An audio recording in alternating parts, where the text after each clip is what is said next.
What is the value of x? X and y are integers. That means integers are your positive and negative whole numbers, no fractions.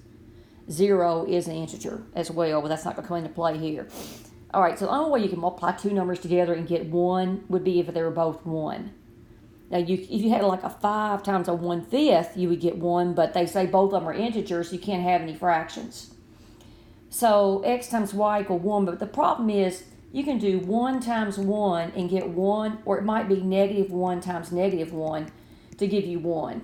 So we don't know if x is positive 1 or negative 1, so clue 1 does not work. Now forget about clue 1. X is not equal to negative 1. Well, so what?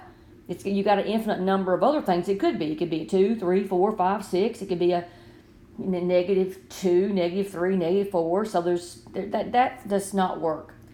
All right, so now what you do, since clue 1 did not work and clue 2 did not work independently, they did not work, you put both of those together. And that's going to work because xy equals 1, that means you're back in this case here. And they're telling me that x is not equal to negative 1, so that means you've got to be in this case. So the answer is C.